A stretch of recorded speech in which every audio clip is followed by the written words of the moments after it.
So, good afternoon and welcome to ZebX's Decarb Lunch series. My name is Natalie Douglas and I'm the program manager for ZebX at the Zero Emissions Innovation Center. Today, we're hosting a conversation with a builder and a building science and design specialist in the East Kootenays about their experience building high levels of the STEP code. It's been about 8 years since the STEP code framework was first established, so a good time to kind of reflect and elevate some of the insights, practical insights into actually what this looks like on the ground and what this looks like in the East Kootenays. Today, we'll highlight the experience of some folks in the cold and largely cost-conscious East Kootenays that will aim to build trust and elevate the experience of practitioners doing the work to actually make this happen.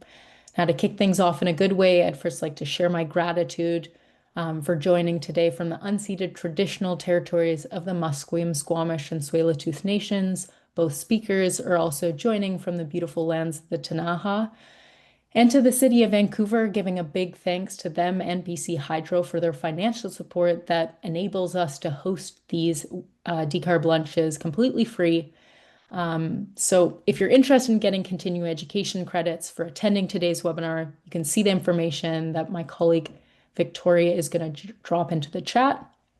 If you're new here, just a reminder that we really encourage attendees to use the chat to comment, ask questions to the presenters and even other folks joining today. It's meant to promote discussion between attendees and with those presenting. That being said, I also will use these questions and comments to help guide discussion at the end of the hour during the question and answer period. And now my colleague Victoria is going to launch the first poll just to give us a sense of who's in the room today. And with that, let's launch into the details of today's webinar. And I'm going to pass things over to Bruce Murdoch of K Country Homes. Over to you, Bruce. Thanks very much, and thanks everyone for attending.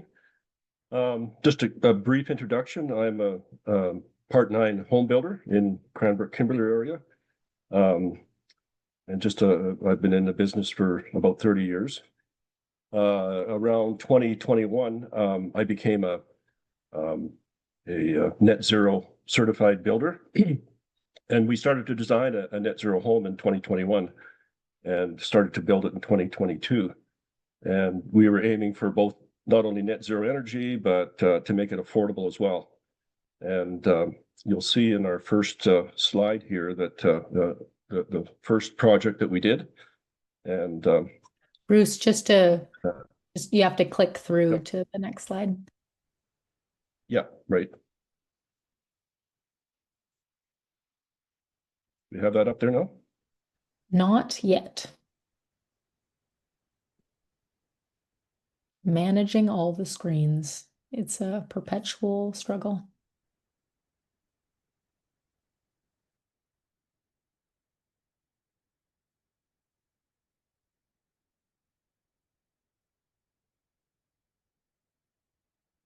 I got the screen.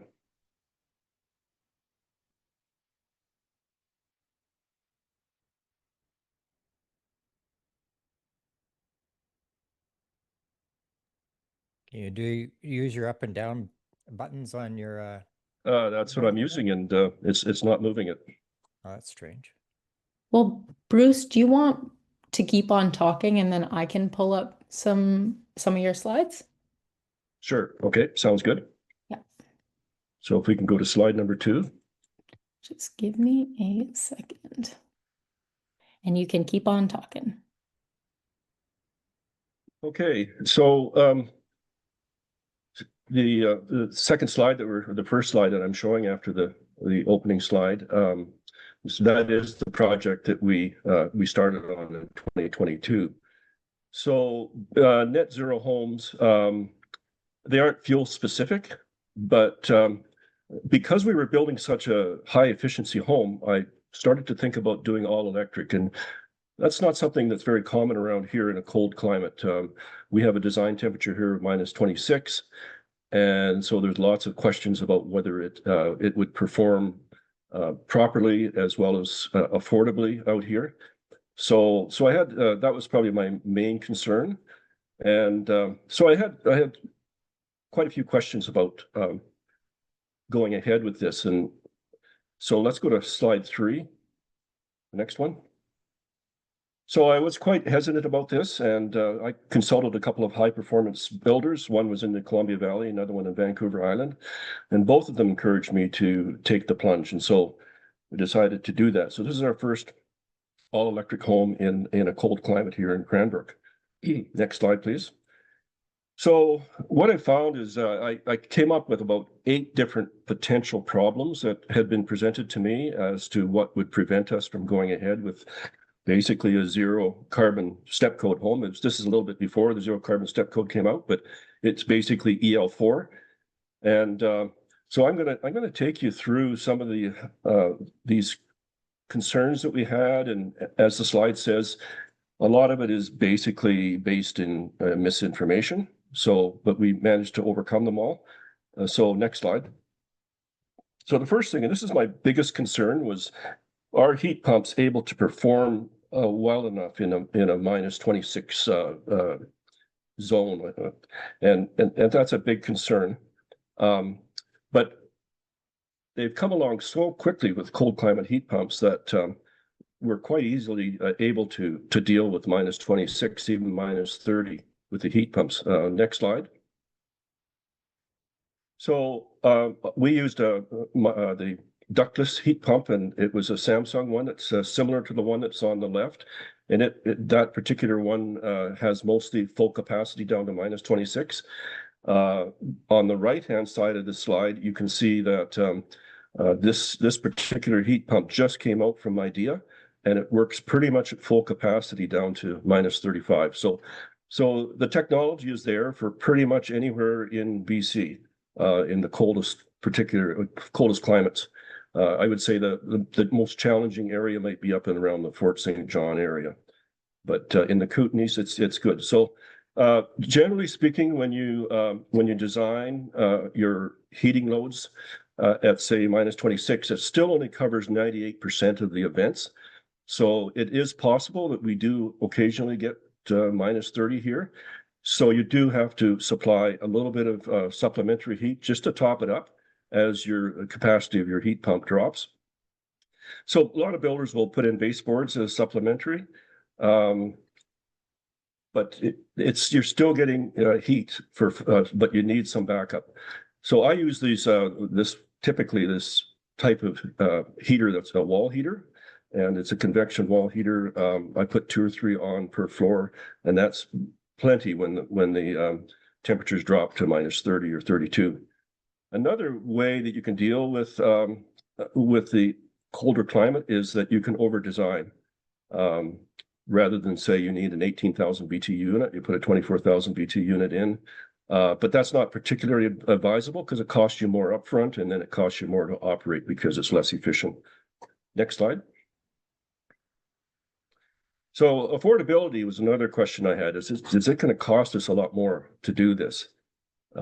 Next slide.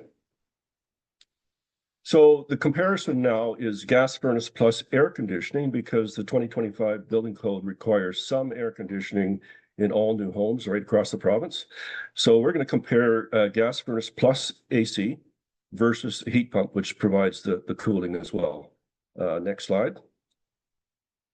So this is a actual comparison from the same HVAC contractor that I use.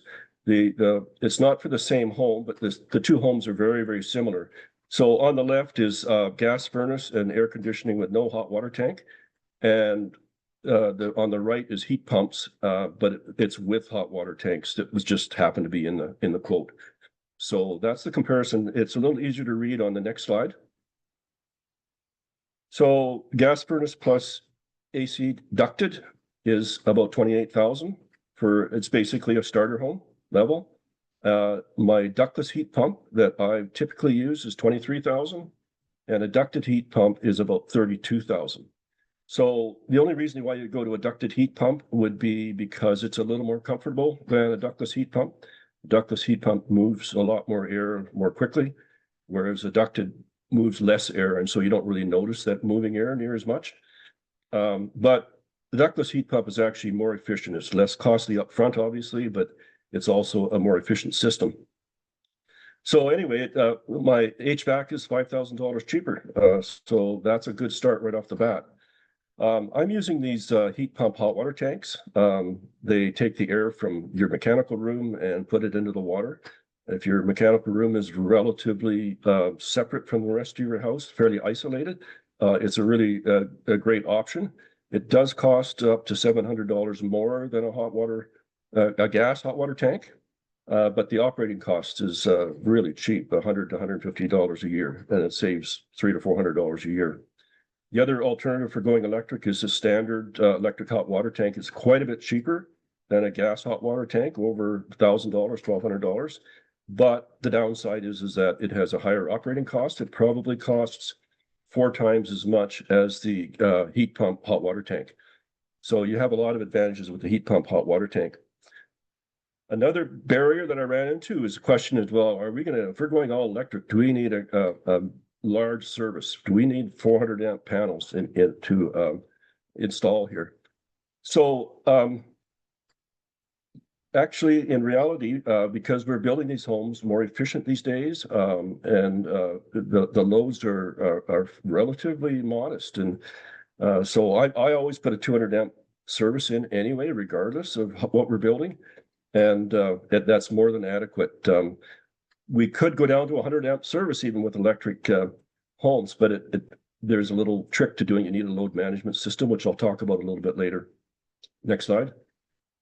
So this is a little hard to read, but this is an actual loading calculation for a home that was converted from gas to electricity.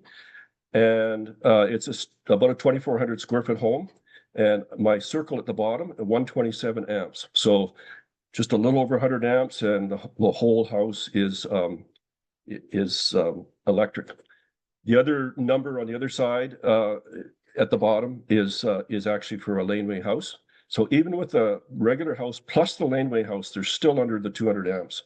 So it shows how efficient the systems are, particularly with the heat pumps and the heat pump hot water tanks.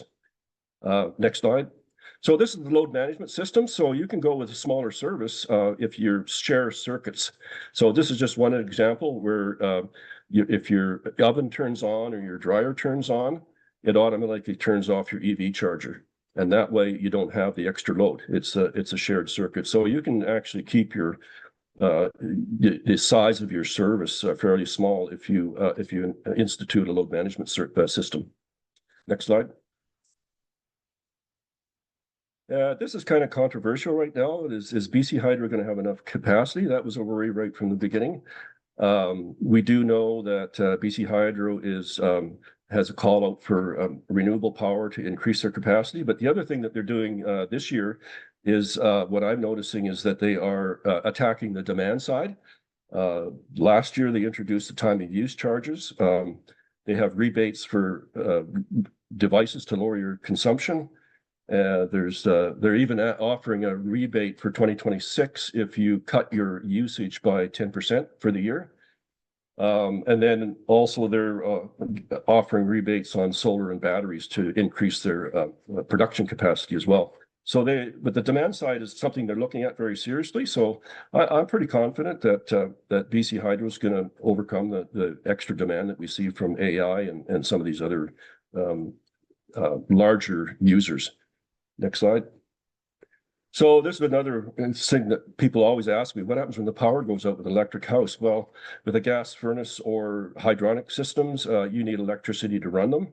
So in either case, you have a challenge. You need electricity to keep the house heated. Next slide. So a gas generator is one of the common ways to back up your system, but what's happening now is that the cost of batteries is just plummeting right now, and it's becoming a very attractive option for backup. And the picture that you see here, that's a very small system. It won't run your house for very long, but it's with the transfer switch and the battery, that's $3,200 plus installation.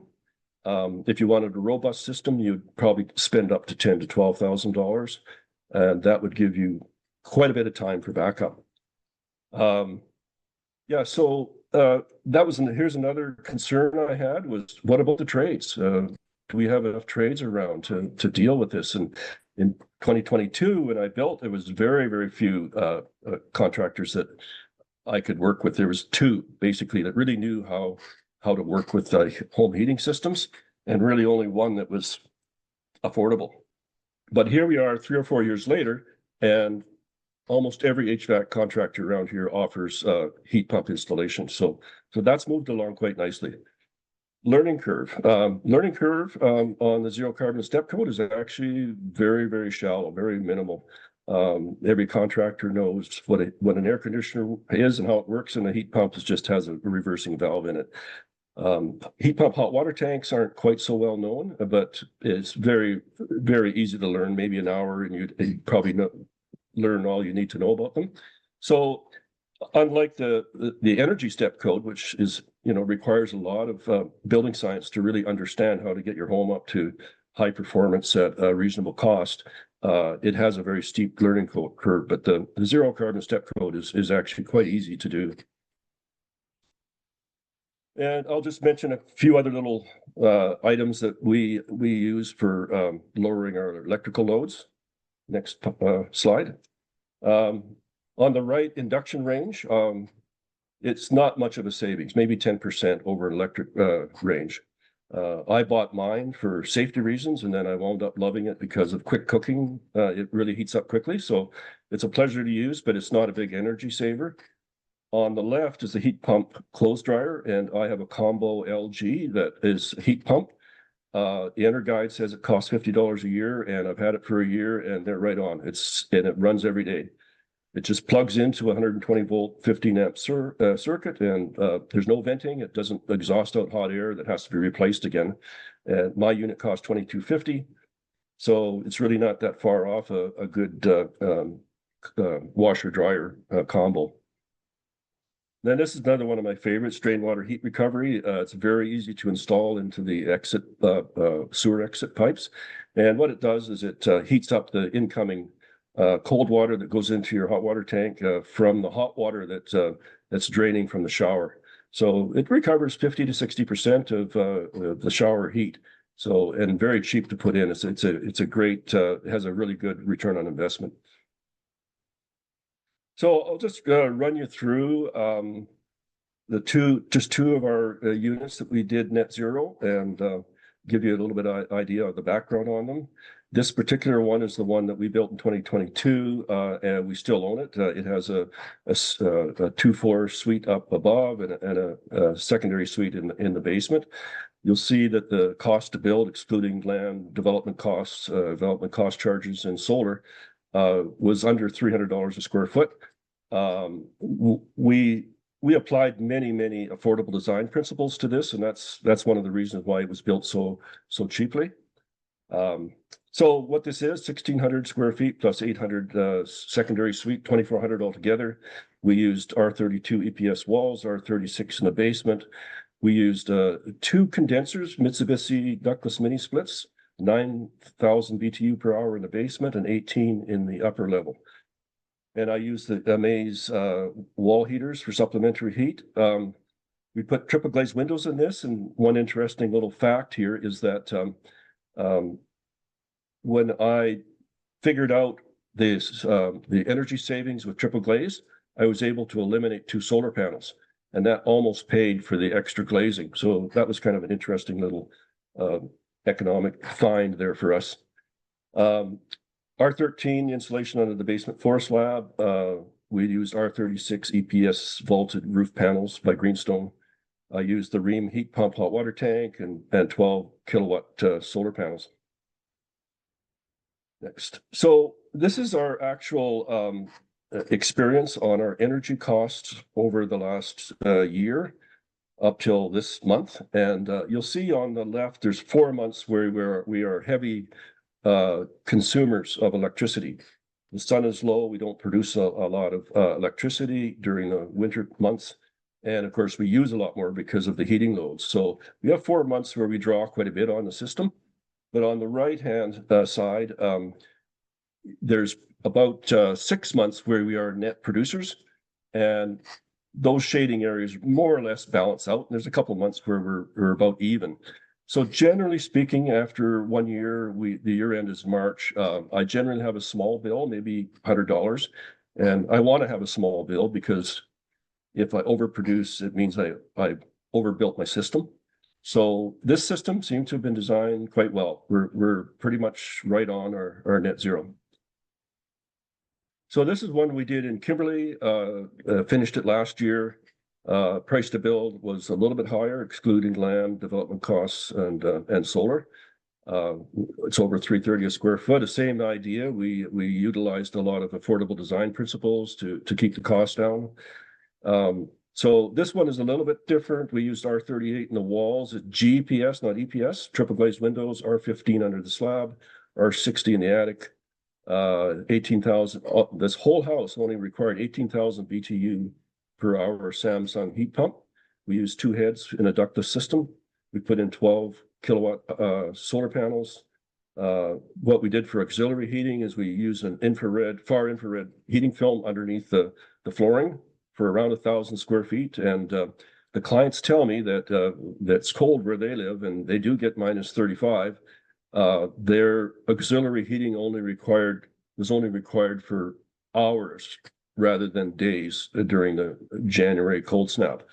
So the house turned out very, very well, very efficient, and that particular Samsung heat pump kept up very, very well. We put the Rheem heat pump hot water tank in there. So the total was a 1,700 square foot house. It's a little bit smaller than the other one, but it's turned out very, very well. The homeowners are very comfortable. They have the 2 heads for the heat pumps in there. One's in the master bedroom, which is also an office, and they rarely put that one on. One ductless mini split pretty much covers the whole thing. This is what the house looks like. Under construction, it's all the exterior is framed up, and these are the GPS walls, and the gray is the graphite that's infused into the EPS, and that gives you a higher R value. So those walls are very, very well insulated and airtight as well.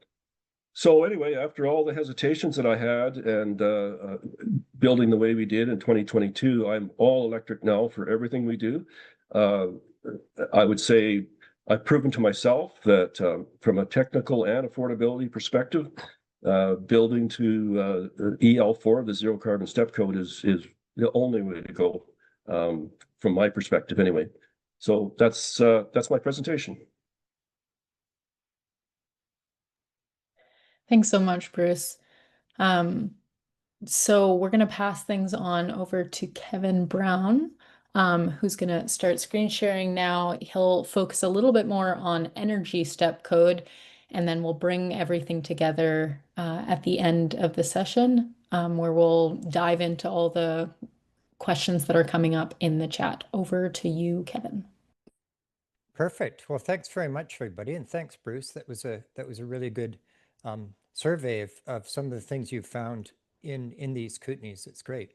So I want to talk about the focus more on the energy step code and some of the challenges over time that I've faced and some of the measures that we've managed to deal with. So over 30-year career, a heritage restoration to new construction, I ended up hooking up with a fellow named Alan Nixon, working in Calgary with a company called One House Green. And we used to laugh that we should call it One House Greener than the last one we built. So we went on this journey that was really quite something. And we tried a whole bunch of different wall assemblies and foundation assemblies and different methods of doing it. And we made all these slow and incremental changes. And at one point we went, wait a second, this has taken a long time and it's really expensive. So what are we going to do? Like, what is the end game? Where do we want to go?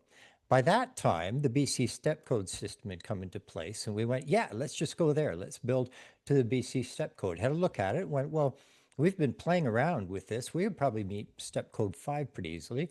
But in Calgary at the time, it's the last thing you want to do is go up to a code official and say, we're going to meet the BC step code with interprovincial rivalry the way it is. They go, oh, no, you're not. So we decided that let's go to step code, what is equivalent to step code 5. Well, it's step code 5.6, which is what Passive House is. And the code officials went, well, passive what?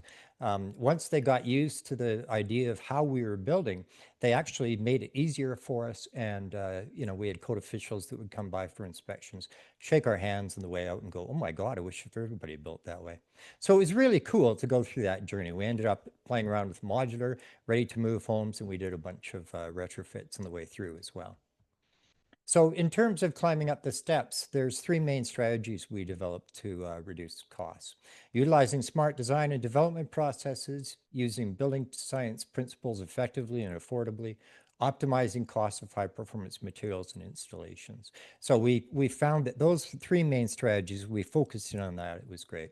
So as I go through here, just remember every single slide could have a subheading: optimization and cost optimization on the way through, cost and performance optimization. Because the goal is the most energy efficient home that can reasonably expected to be built affordably, providing healthy, comfortable, resilient, and durable building. That's what we're looking for. So people are used to this. A lot of people on the call are going, yeah, building is a system, get it. But everything is relative, right? And the goal when we're paying attention to this kind of interplay between the different principles of high performance building is an optimized building and to optimize the costs of each of these parts and pieces without breaking the bank. But the question remains, which bank, whose account? Is it cheaper for the builder? Is it cheaper for the homeowner? Right? So there's an upfront cost, sure. There's also a long-term cost, an operating cost.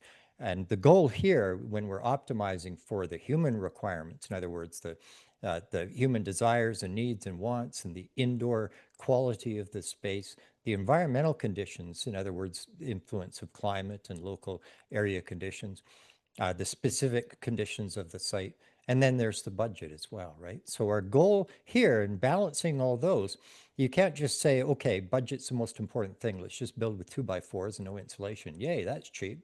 Well, of course, you can't do that, right? And as well, you can't just say, well, performance is the only thing.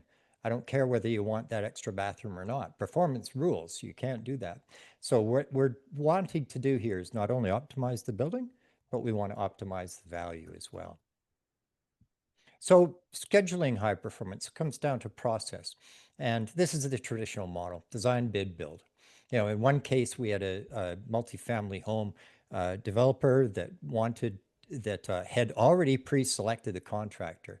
And we said to the contractor, give us 30 or so hours, 30 to 32 hours, and we'll get you involved early in the design process and we'll come up with some real cost optimization. He said, nope, can't do that, can't afford it. And instead, he decided that he needed a full set of plans to work on. And so we did that. Okay, fine. If that's the way it's going to be, that's the way it's going to be. He had full support of the ownership. Well, instead of doing this, he ended up to save 30 hours of work up front. They ended up spending 8 months back and forth with the architect, going over different ideas, optimizing the costs, when if we'd done this from the beginning, looked at more of an integrated project design process, both the agency and the contractors are in on the game early. And we found this to be so important, so much so that it became a demand that we were starting to make. Integrated project design makes all the difference when you're trying to build high performance. And custom home builders, they know this already. They usually have contractors that they use. And as soon as you got a building on a lot, you talk to your subtrades and you go, hey, what's going on? Can we, what's happening in your world? What are the costs looking like? And you get some kind of a rough idea, right? But so there's a list of things you can have a look at. But the whole purpose is to reduce risk.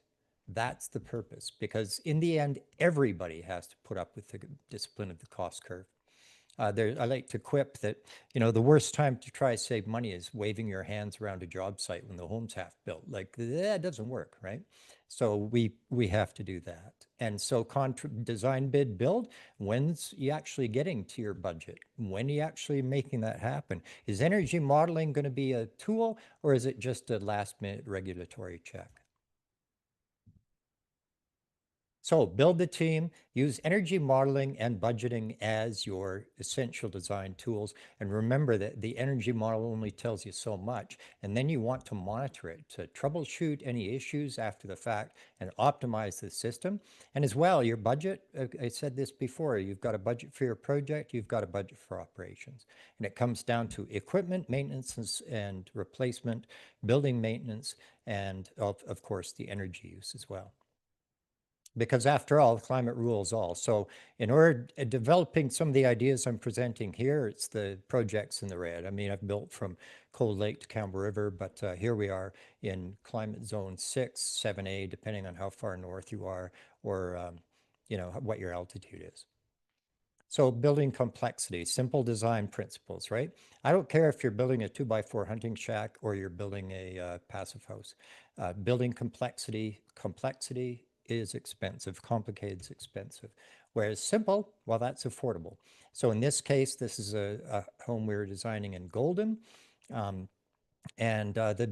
thermal envelope itself is very, very simple, right? So optimize the shape of your thermal envelope for ease of construction, and away you go. We also want to utilize building science principles affordably. And, the Canadian Code and BC Step Code talks about all of this and talks about human health and comfort. And it's well known there's a fairly narrow band of situation where we like it to be, where we find it comfortable. Remarkable is the fairly low tolerance for drafts. It's a third of a kilometer an hour is what we like. Underneath that is what we find comfortable. But also the difference in temperature, stratification, spreading out your arms, 0.8 degrees is what we want to feel. We don't want to feel any more than that. And head to toe, we don't want to feel any more than a 2-degree difference. But what is not fully understood and given short shrift is internal surface temperatures. We're talking radiant heat loss. So that little girl, if she wasn't sitting in a passive house with snow outside and there was single pane glass there to be, use the extreme as the example, there's no way she's kneeling on a tile floor, 1.5 feet away from the window, perfectly comfortable in her PJs. You're actively losing heat to the outside with cold surface temperatures. So there's human comfort, but there's also human and building health implications to that. So here's a simplified psychrometric chart. You're plotting dry bulb temperature against your actual humidity in the air, and you come up with your relative humidity curve. 20 degrees and 50% relative humidity, that's relatively reasonable in terms of what you would want to experience indoors, right? So if you take that same air and you cool it down to 12.6 degrees, you end up with 80% relative humidity. There's mold growth risk. And you get below that, you go down to 9.3%, it's 100% relative humidity. That's otherwise known as rain. Okay, so you have a condensation risk. So how do we deal that? I'm going to focus in on windows to talk about high performance components and some of the implications there. So here's a pretty good window. Initech's a good company. They build a pretty good Canadian window. It's their 76 TS series. This is their own modeling. And we can do this hydrothermal modeling. This is done by window manufacturers all over North America to prove the case that they have a good window. And your interior temperature at the coldest is 10.08 degrees. So there's already, at -10, you already have a mold growth risk in that window.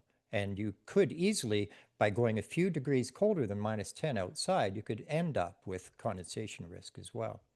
So here's an alternative. We studied the difference between these two for a project in Calgary, cold climate. And the edge of glass here at -10 is 13.07. So zero mold growth risk, zero condensation risk. And the FRSI is another little piece of building science trivia for you. If it's above 0.75, then you're in the safe zone. The FSRSI talks about the water potential, so both for mold and condensation. So that's the difference, physically between the two windows. And what's the difference in terms of actual energy use? Well, the Initech TS, now this is for this particular house, right? So it doesn't work like this all the time. But for this house, if we use the 76 TS series windows, there would be a difference in kilowatt hours of 4,400 kilowatt hours per year. So that's pretty significant. You're paying that energy cost, right? So whereas if we use the inner sign prime as triple just to compare, and this is the two windows we were comparing at the time, it's a benefit. In other words, your window system becomes your heater rather than your air conditioner. And so it's almost half the amount of energy use, and there's the incremental cost difference between a pretty good Canadian window, and this is a Cold Climate Passive House certified window, is a return on investment over 5 years of 10.64%. Yeah, I can't get that out of my mutual funds, so that's pretty good investment. So we want as much free heating as we can get, and we want to be doing that in a way that really balances out for affordability. But we also want free cooling. I'd like to quip to people in this climate that, come on, the way Bruce builds, the way I want people to build, and the way I design is we want people to be very comfortable, but we don't have a lot of problem heating in the winter. People get freaked out about the cold weather. Well, it's not as much of a problem, but over time, what's happening is we're finding that cooling is really important. And the cheapest way of cooling is to pay attention to your shading.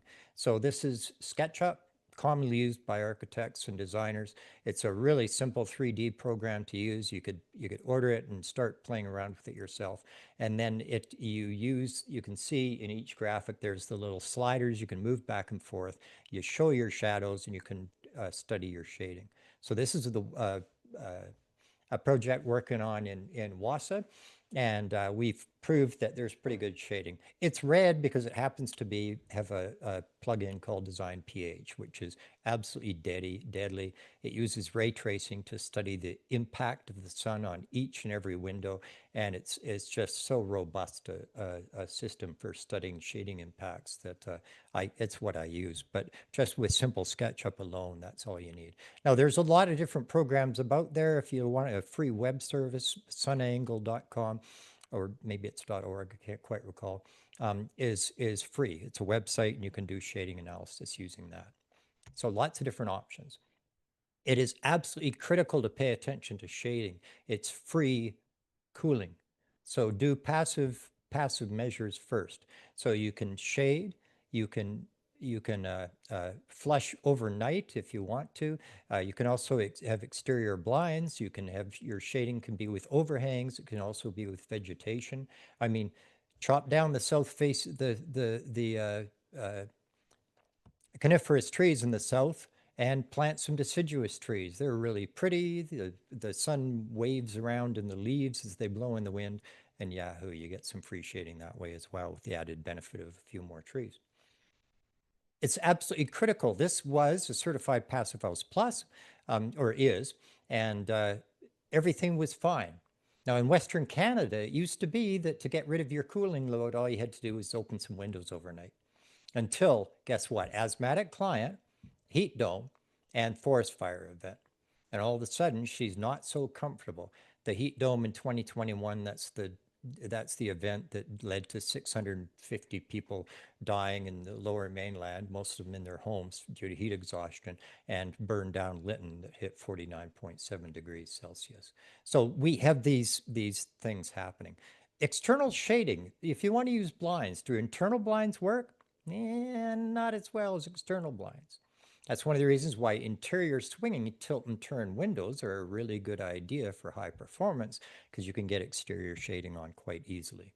So these are some things that now we get to think about.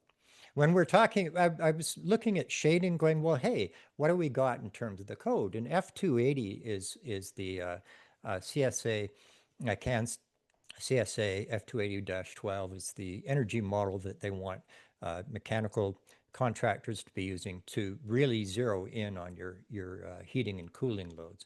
And unlike other energy models in the past in Canada, it takes into account orientation, shading. It's talking about a solar insulation depending on where you are in your climate, and it does room by room analysis as well. So it's quite robust, and I really quite like that. It's achieved with proprietary software that's verified to meet the standard. I want to mention, and there's some costs and for 3 different programs. But I want to mention Volta Snap. It's free. Right now, they're developing the software, so they call it an advisory membership. So it's, provide them some feedback on how it's used. And the nice thing is that it can upload directly from a Hot 2000 file. So it makes that data entry task. I mean, that's one of the things, whenever there's a new energy model that they want us to use, it's like, oh no, I got to double the data entry task. So let's try not to do that. So that's nice to know, those kinds of general principles, a little dig into building science and optimization of building components and that kind of stuff. But what does it actually cost? So it was really good to see Bruce's example, because now this is 2017. Granted, that's 8 years ago, but I still use it as an example because guess what? I mean, it's certified Passive House Plus. So that means there's actually a higher energy standard than Passive House Classic. And you can just barely see little bumps. There's solar on the roof as well. Okay, the total cost of the building was $845,000. Now this is Rosedale, Calgary, highly desirable neighborhood, close to the center of the city, and so it's nothing's cheap in that neighborhood, right? And build costs are absolutely higher. But this at the time was $440 aggregated square feet. Now that included sidewalks, exterior improvements, improvements to the garage, which we retained, right? And a bunch of stuff like that. But developed square feet was $304 a square foot. And if you have a look at these costs, they're not too different nowadays.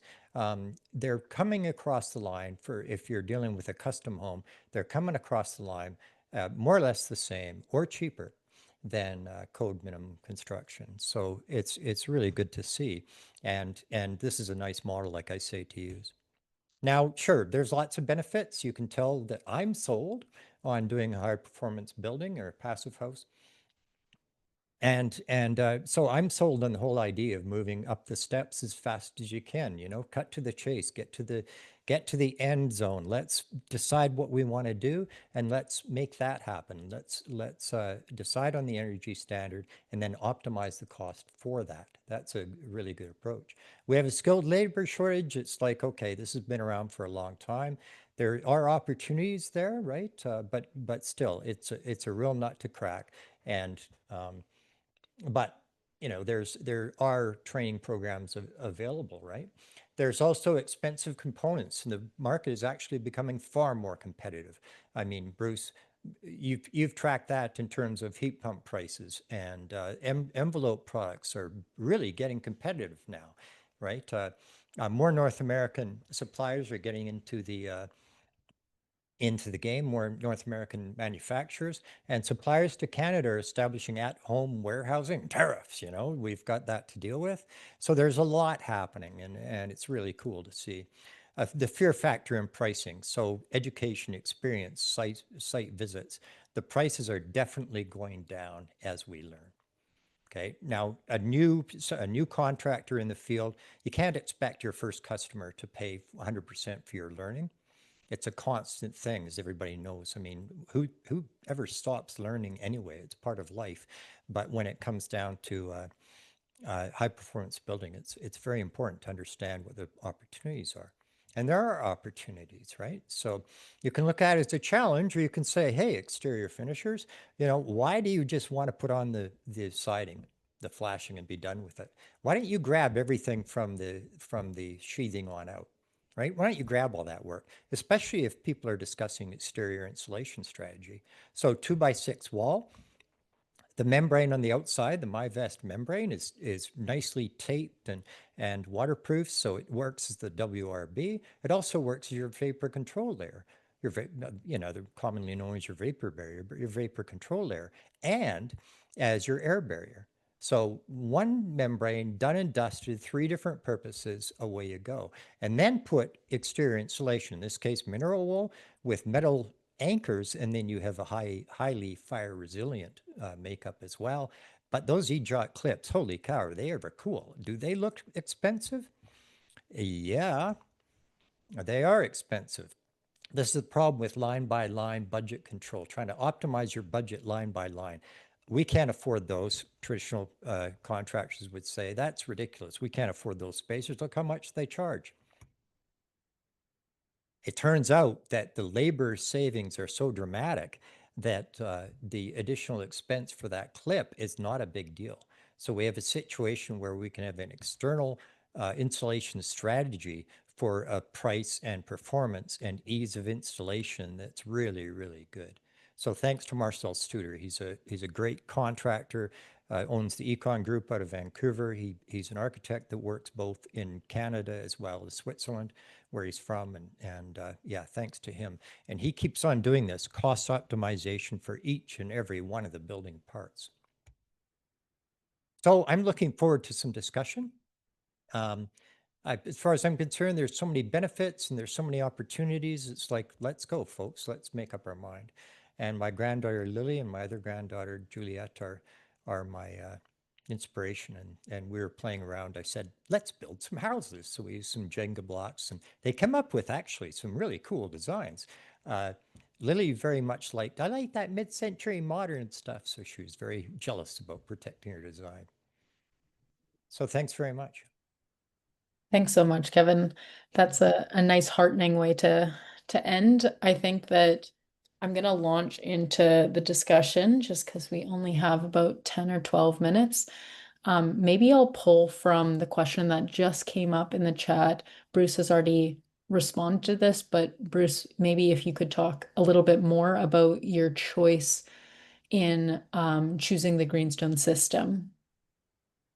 Yeah, sure. At the time we built the first one, lumber prices were really high. It was right in the middle of COVID and lumber prices went crazy. And so it was actually cheaper to do it that way. And I got a far better performance rating out of that. But I was also very interested in the fact that it was panelized. So the installation was very, very quick. It comes in about 4-foot wide panels. The windows are already framed in. You just stand them up and screw them together, more or less, and tape it off for airtightness. So the simplicity, quickness of installation was very, very attractive as well. Yeah, and I think this builds off of some of the commentary in the chat. Something that Roberto's just brought up is, can a step 5 home be built with standard building materials? Do you need, high performance tapes and air barriers? Like, what are the technical pieces that are needed for building to that level? Or can there be a decent amount of simplicity and still meet those high levels? To either of you. Kevin? Yeah, sorry, we were using Tyvek in our passive houses for exterior double ARB forever. I have some concerns about it in terms of how it reacts to capillary action. So, but it's perfectly possible to use those kinds of membranes. It is a cost versus benefit analysis, right? So Tyvek only works, it's a plastic with a bunch of holes in it. The holes are small enough, they won't let bulk water in, but large enough to let water vapor out. So that's the way it works. Some of the higher performance membranes actually pass individual molecules of water through a multi-layered membrane system that makes it highly water resistant and really quite breathable as well.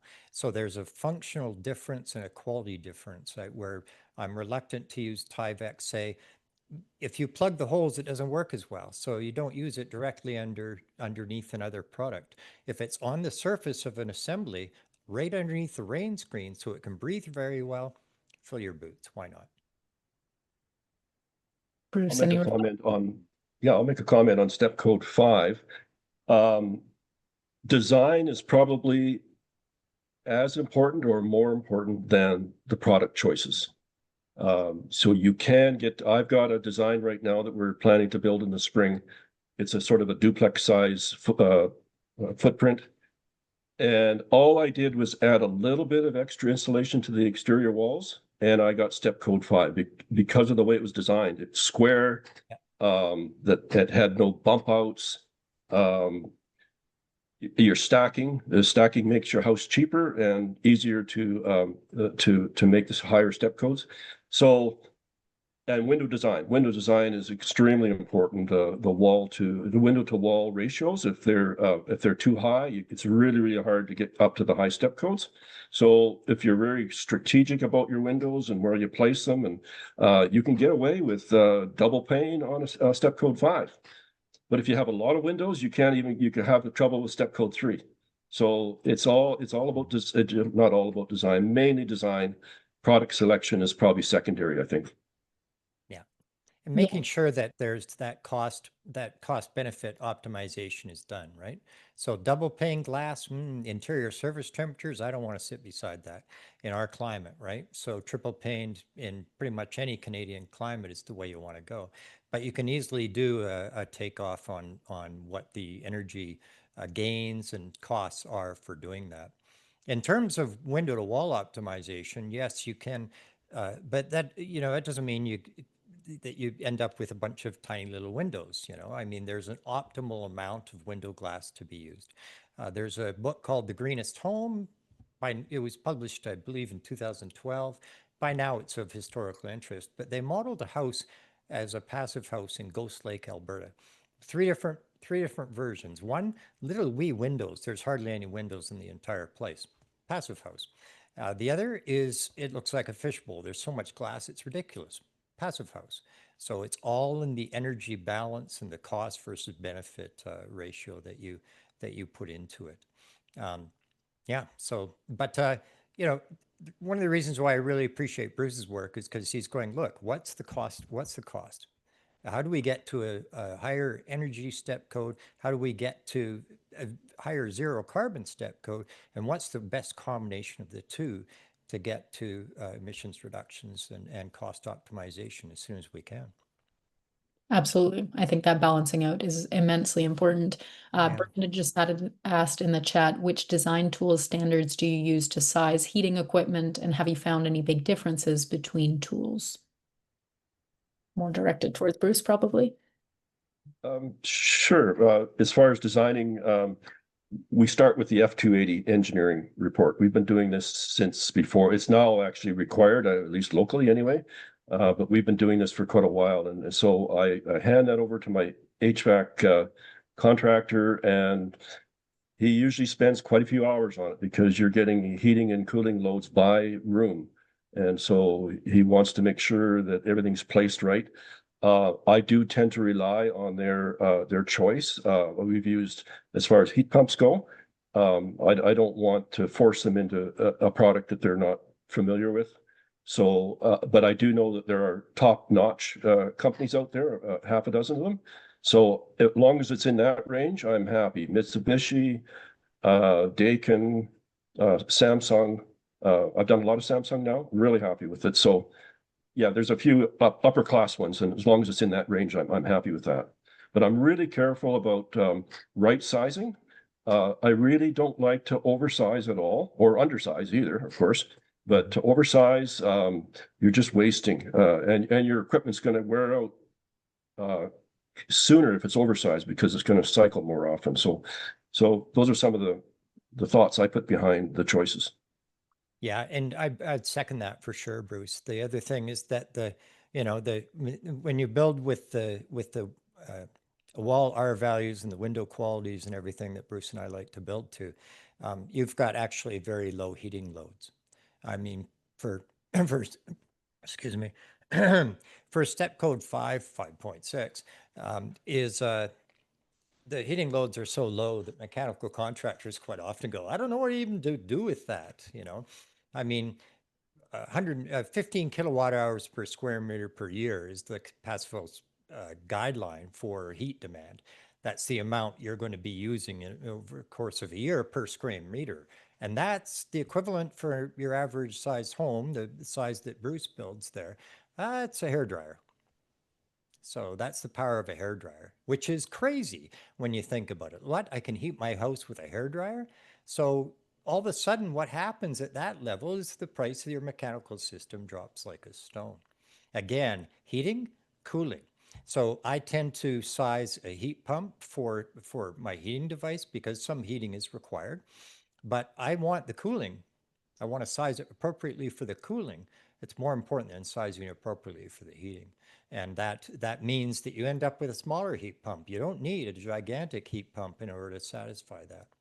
You're not looking at a 4 to 8 ton unit. You might be looking at a 2-ton unit, right? So, and Bruce's guidance on the number, like a mini split with 2 heads, that's all he needs. That's great. So again, right sizing is absolutely crucial. There's a lot of people that say, oh, heat pumps don't work because they need backup power. Well, what's backup power? You could use baseboard heaters. You know, they cost 250 bucks. If they go wrong, you unplug them, you take them to the store, you get a new one, and you know, maybe it's hardwired and installed by an electrician, but whatever. It isn't used that much during the course of the year. Well, One more comment on yeah, that, members. on the selection.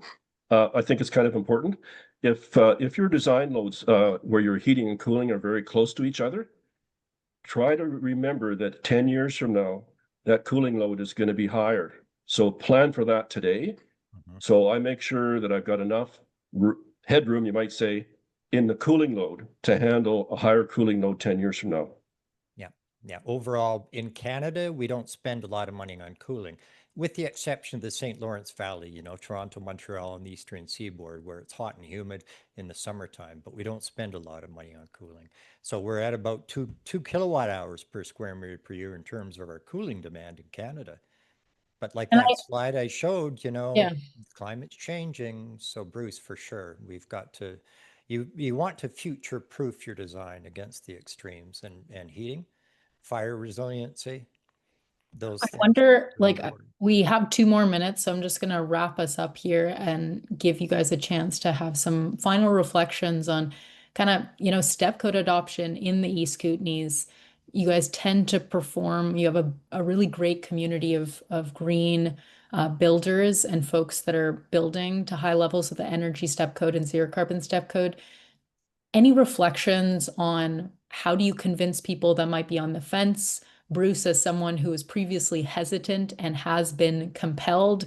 Kevin, as someone who's been in the Alberta context, speaking with people that might have been a little bit less open-minded about these things. Are there things that you draw up on? I know previously we've talked about trust building.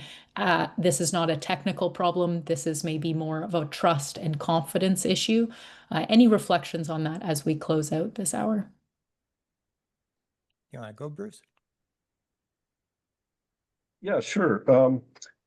One of the things that I point out to people is previous builds that they're successful, and that is that raises confidence quite a bit. I can also point to the home that I still have that we rent out at that Net Zero house, and they can have a look at it. They can talk to the tenants if they want to see how comfortable it is, and I can show them the energy costs. And so I do love to try to convince people with data, but that doesn't often happen. So I tend to convince them on the comfort part of it. You're going to love living in this place. That's right. Once people, if you focus on the amenities, you know, you say, hey, this is a comfortable place. You're going to be comfortable in this house year round. There's no cold spots. There's no hot spots. You know, it's very quiet. It's comfortable. That's great. And people are going to go, yeah, I want that house. Nobody's saying, oh, no, give me the uncomfortable house that's really noisy and difficult to maintain. Give me that one. You know, that's not what people do. I'd like to tell the story about a banker that we built for. Now, on the way through, he was saying, what are you spending so much money in that envelope for? And why those expensive windows? And what the heck is up with that ventilation system? This stuff is all expensive. But he had bought into the program and he was willing to go along with it. It's just that all the way through, he raised concerns. I caught up with him 3 years after he moved into his house. And he goes, well, how's it going? Because by then I was out on my own as a consultant. I said, it's a little slow. And he goes, well, why is that? And I said, I don't think we're making the economic argument well enough. And he said, leave it alone. I said, what, you're a banker? What are you talking about? He goes, no, leave it alone. I don't care about the money. I said, what are you talking about? He goes, I don't know how much it cost me extra on my mortgage. Maybe 20 bucks, maybe nothing. I don't know. I don't care. The health and comfort benefits for me and my family are so dramatic. You can't put a price against it. I would pay Well, more than I did. I feel like we need to get that quote somewhere. A great place to end. Thank you everyone for coming to today's event. We'll follow back up with any resources that were shared in the chat. Always really great to have practitioners like yourselves sharing your experience. Thank you so much, and thanks to the audience for coming. Thanks, Bruce and Kevin. Yeah, thanks very much, everybody. You, yep, great.